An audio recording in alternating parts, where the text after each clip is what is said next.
This guy streaking up the middle of the field, and I've got a check down with this. So if your opponent uses his guy and just carries over to this flat curl concept and tries to lock down that curl concept, you've got a route underneath it that you can actually hit against your opponent.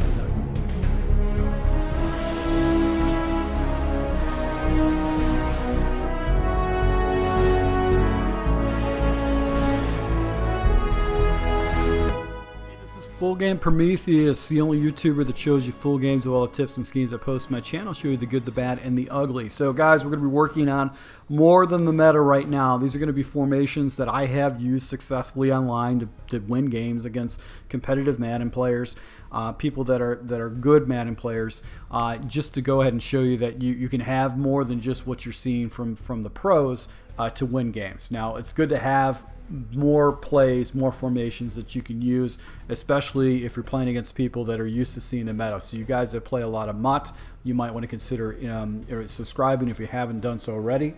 So make sure you do hit the subscribe button, because I'll provide you some strategies that you can throw into your books. Now we're going to take a look at the gun doubles formation. Very common formation and a ton of books, and I want to show you on how I run this particular formation. I change out my packages and I actually go ahead and take my tight end and put him in the slot formation. I put this in the slot formation because it really gives me access to some of the more run heavy formations where you have two tight ends and stuff like that, so it's nice to be able to have that ability to do that. Now let's take a look at the plays that I like to run in this formation. We're going to leave the inside zone. We're in the Cleveland playbook, but you can find a lot of these same plays in other playbooks, so don't despair at all. Double slants, very generic play, no reason to have that. And one of the plays I like to use a lot is a halfback angle route. This is one of my base plays. I like to have this in passing situations, a lot of third down situations. It also beats cover 2-2. Inside zone, I'm going to leave. If you had an RPO, it's probably more ideal, but inside zone obviously is one of the base plays. 4 verticals is about as generic as it gets, so we're going to go and swap it out. And the play I like to use a lot, and you'll see some real competitive Madden players use, is the shark halfback wheel. This play I go to a lot when I'm playing online, just because you've got a unique wheel route by the running back. It's got some nice complements where you get a mesh concept, but I like to, and you also have a nice big over the top post that you can hit. The play action cross post, we're going to go and keep that because you have a crossing route, so it's nice to have that in your playbook, and you've got a nice little read type play action with the running back. So let's go ahead and take a look at one of the base plays. Now you could play a couple different plays, but the play I prefer to use is this play, which is a spot double slant. And there's a couple ways I run this, but this is how I prefer to run this particular play. And I'm going to run this against random nickel defenses. Now, I really have to start picking up on the tendencies of my opponent. One of the first things I do is when I run this play, this is probably the primary way I run this, is I'm going to go ahead and streak up my inside tight end and have that slant on the backside and kind of make my progressions from there. Now, my first thing to do is I want to go ahead and try to establish this slant route as a fast read. And it's really cool because this is a slant streak concept. This is something I've been using for years now. We're essentially using the streak to clear out the zone, and what happens, especially if you don't have press coverage, this slant is going to get underneath it, and as long as I throw the ball before Spy falls into his passing lane, I can get an easy completion, and I'm picking up 10-15 yards. So once again, we're going to streak up my guy like this, and then essentially take my progressions from there. Now, my next read is really going to be looking down at the spot route off the left. Now, if I feel like my opponent is anticipating this route, I'll look to my next progression. I'm going to look to this spot route right here. But you can see this defender actually went ahead and spot that up. And I can look to the wheel route right here with the running back. That could be another area I can drop to. I've also got this corner route, but I will share with you that I have thrown a couple interceptions because of the way this angle of this route is. So if you do pass it, you want to pass lead down, you want to low ball the pass, make sure that this corner does not get an ability to go ahead and throw that. But what's cool about this is if you just don't feel like you can hit these routes right here, you can wait for this slant to come across the field. You can hit them at a higher level and get a big completion. All right, so it looks like cover 2 in this type of situation. And obviously, if he's not looking at the running back, you can go and hit that. Now, another way you can run this if you wanted to. Now, another way that you can run this is you can make these 3 adjustments. You can have your streak slant on the left side, but you can also have basically a smoke and a wheel on the other side. And what this does is it's going to give you a faster read with zone and basically man coverage, and you can attack the opposite side of the field for your opponent. So that's what I like about setting it up like this opposed to leaving it stock. So you can see right here, that zone, this corner route is going to be more available to you, and you've got the running back route that you can pop against your opponent too if he's not paying attention. So you can pick up some pretty good yards with that. So that's basically the base play that I like to use. And if I anticipate my opponent is running a lot of man coverage, what I could do is do the slant and leave everything else stock. And then what I can do is I can just do a nice little curl route over here. But that's where these next plays are going to come into. So halfback angle is a really good play to go ahead and jump into. Now you do get a tell against your opponent because it's going to push your guys out. But I've been running the play like so. I'll either do deep comeback route or I'll do a curl route. If I do a deep comeback route, what I like to do behind it is actually have a whip route. Off to the right side, the angle route and basically that route by the tight end, these are routes I'm not necessarily looking to, and that deep comeback route is only if I get single man-on-man coverage right here. But let's just kind of show you what I'm going to do with this particular route. This is probably my more preferred method. Is with this, I'm going to essentially go ahead and see if I can get myself a curl flat concept off to the left right there. And why this play is great is that you've also got this guy streaking up the middle of the field, and I've got a check down with this. So if your opponent uses his guy and just carries over to this flat curl concept and tries to lock down that curl concept, you've got a route underneath it that you can actually hit against your opponent. He can't stop it. Now, also another thing I like about this is that you have yourself a man press beater built into this scheme. So what we would do is we're going to watch the safety over the top of Higgins to see if he plays it and then make our progressions from there. He does play it. So now we're just going to go and look to the running back as our next read.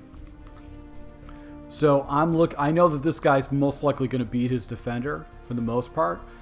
In the press, this guy actually comes up out of his read really quick. But really what I'm looking at is I'm looking for safety support, and you see how the safety kind of slides out. That means that if he does get beat by the press and man coverage, I'm not going to be able to beat 2 guys over the top, so I'm just going to make my next progression from there. So we got the press look right here again. We're going to watch the safety off to the left. He plays, so we're just going to go ahead and look to the running back. So another way I'll set this up is I'll do a deep comeback route and then a whip route. And if I get man coverage, I'll hit the whip. And I'm just going to do an outside pass lead and hope to turn that up. Faster tight end will help you. And if I get the back of the defender, I know that deep comeback route will be available for me for an easy completion. Another thing too is watch the tight end. The tight end actually will get inside leverage and give myself a fast completion. Against cover 2-2, a lot of times he doesn't get carried. So that's why I like this particular play, is that I've got essentially, a curl flat concept. I've got basically angle route that I can hit against my opponent, and it just forces him to really to defend everything off to the left side. Now the halfback shark wheel is just another great play. You can run this play stock, or you can make adjustments. One of the things, if I run this thing stock, I'm going to look to the running back just to see if anybody floats out to that. And I've picked up many of first downs because a lot of times the user is the user on the running back, and because he just goes so far out, the user really can't defend that. So we'll see if the defender does float out, and then all I'm going to do is I'm going to check it down to this underneath route with the drag. It'll be the next route that I can hit. Now what's cool about this too is that this quick snap play is going to give you a pretty fast read to kind of determine if you've got basically man or zone coverages, and you can also hit that deep comeback route off to the left side. So it's really going to, this play is just designed to really force your opponent to defend pretty much every single area of the field. So let's just go and show you one of the adjustments I like to make. So an adjustment I like to make essentially is doing a route where I'm dragging up the tight end and then streaking up the slot tight end or the number 3 wide receiver. And essentially what this does is it gives me a faster read with a deep comeback route, and also attacks a flat off to the left, which your opponent hasn't really seen with the entire scheme. So this just provides just an extra level of complexity that he might not be ready for with that particular concept. And that streak route is just pulling that top defender basically out.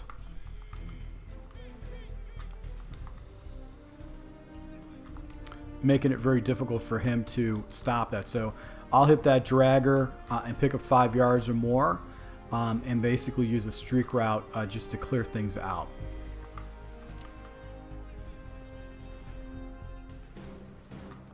If you wanted to, you can use a slant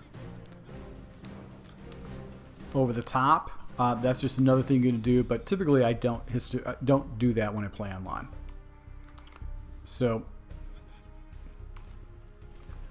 it allows you to attack basically every single area of the field. So what's cool about this particular play is that you've got basically also a man beater with the stock in too. So if you got your opponent, trying to chase that mesh, you can always throw to the backside against them. So I just really love this particular play, this concept. It's just a really cool concept that you can use. It just allows you to just attack different areas of the field with it. So it's a play that you could spam because it just has so many unique routes that you just can't quickly audible into, and you can build around. So that's what I like about it. Against cover 2, that deep post by Landry does get past the coverages. But we're going to move on to the last play, which is going to be a play that I use the least, which is going to be the play action post shot. What you can basically do is do the following adjustment. This is more of a kind of a standard adjustment that most people would use online, just to try to allow that crossing route to open up for you. And basically what you're going to do is you're going to look high-low, and your crossing route is going to be basically the route that you want to attack. If you wanted to do basically more of the meta type stuff, you can do a post. And essentially go ahead and do a slant. That's going to give you a fast read with the animation. It give you basically a way to attack your opponent off to the left. You could block your running back too. I've also run this play stock a lot. I don't necessarily make any kind of adjustments because the running back route sometimes will just be naked underneath, and I can get an easy completion and pick up some pretty easy yards. So if the defenders carry with the crosser and with the dig route, you can get some easy yards with it. So that's what I like about this particular play. The check and release with the tight end will be available to you, but a lot of times it's just going ahead and completing this crosser and just forcing your opponent to stop that. So this is what I really like about this formation. This allows you to attack your opponent on the outside. You've got basically mesh concepts on the inside. You got a deep post. You got some crossing routes over here. This will really force your opponent to defend pretty much every single concept in the game. And they'll really have a hard time with it. And I've had really good success. This is the base formation I use, and because I'm using a twins formation, I'll be able to access formations like basically single back formations, or a more popular formation would be like deuce close. And you can see I'm quickly audibling into that, and now I've got a run heavy set. So if you got a guy that runs a lot of like pass formations or pass defenses and stuff like that, you can go into run formation and really pound the ball against them. So guys, if you like more of these tips, go ahead and hit the like button. Let me know about that, and also comment below on some formations or some particular playbooks and formations you want me to take a look at, and I'll show you the schemes and how I'd run it online. So once again, thank you for your support, guys. Until next time.